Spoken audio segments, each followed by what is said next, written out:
Greetings, YouTube. The doctor is in. Dr. Urias Papers here, coming at you with another commentary on Dungeons and Dragons. And today we are going to talk about the spell Spirit Guardian. So I've got the legacy version up here right now.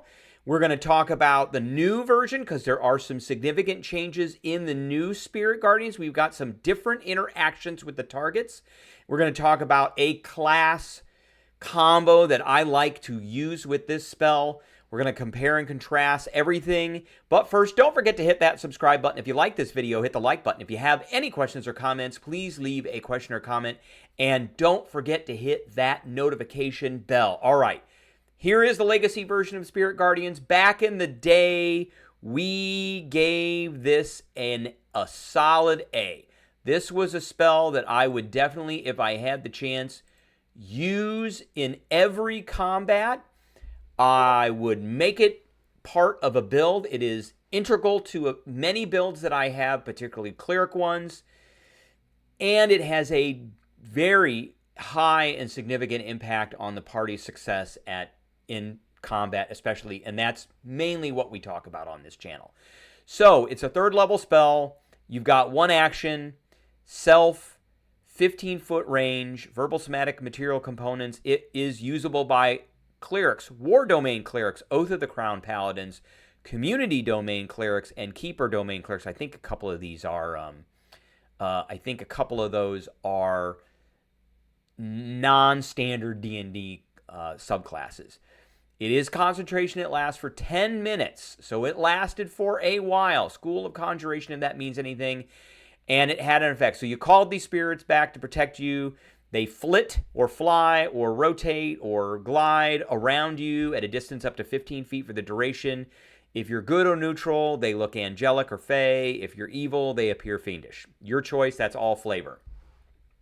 When you cast the spell, you can designate any number of creatures you can see to be unaffected by it. An affected creature's speed is halved in the area, so it's not difficult terrain. Their speed is halved. So if it was difficult terrain, so let's say they had a base speed of 30. Now their base speed is 15.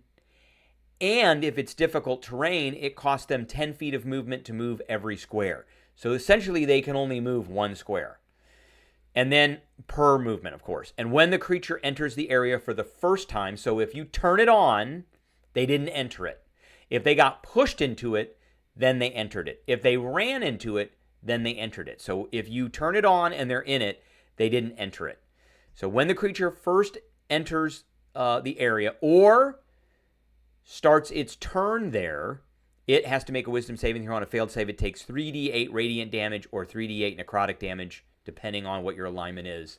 And on a successful save, they take half as much. And you could upcast this spell. So that was another magical thing about this spell. You could upcast this, and you added a d8 for each level above third level. And I will tell you right now, I loved this part of the spell, and I still love this part of the spell, even the legacy version, because you could just do tons and tons of damage. Now, let's take a look, and I'm looking over to the side because I got a screen over on the other side here. I've got two screens up. One is in front of me so I can read things, and then one is over on the side where it's being projected in the video. So let's take a look at the 2024 version.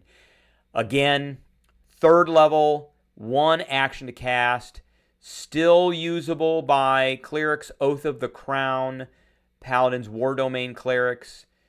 They got rid of some of these other wonky classes that came out of non-canon books. Still concentration in 10 minutes, still concentration spell if that means anything to you. And now they added an emanation, so emanations move with you. So that is a clarification to the rules. And again, they're angelic or fey if you're good or neutral, and they are fiendish if you're evil. That's a flavor thing. So here are the differences. When you cast this spell, you can designate creatures to be unaffected by it. So that's a clarification on the old set of rules for it from the legacy version.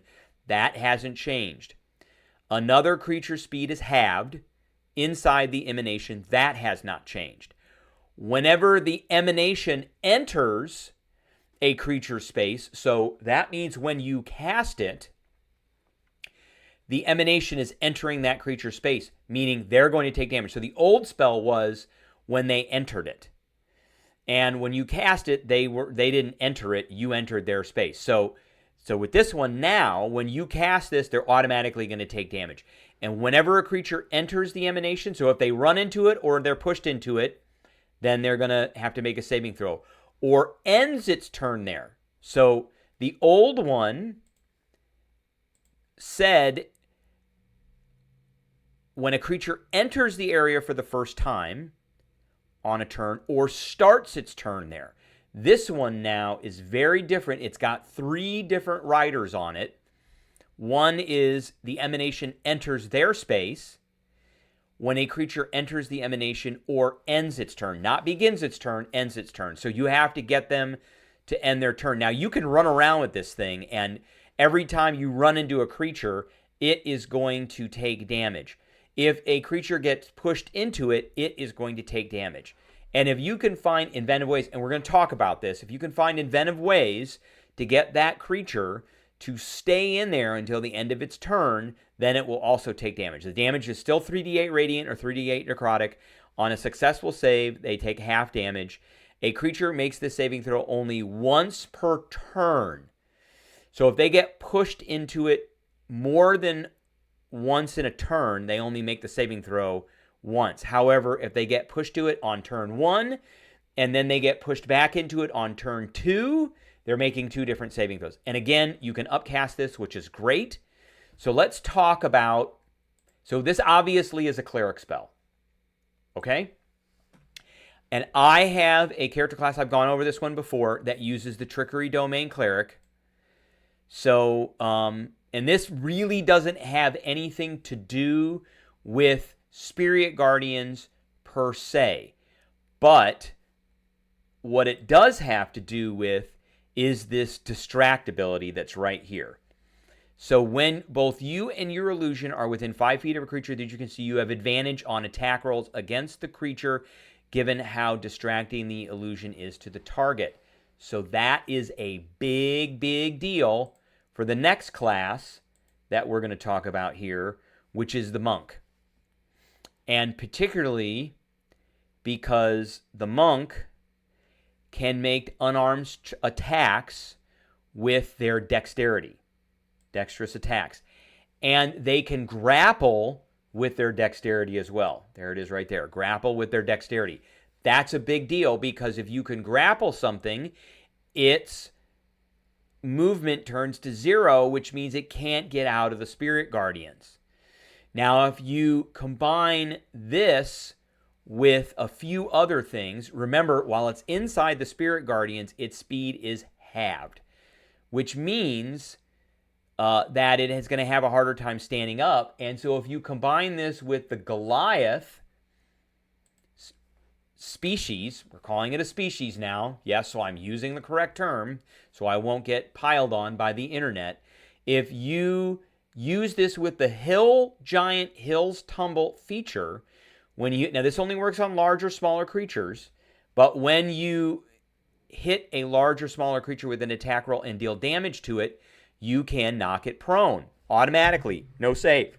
It just goes prone. And you can also turn large with this form. So here's the large form right here.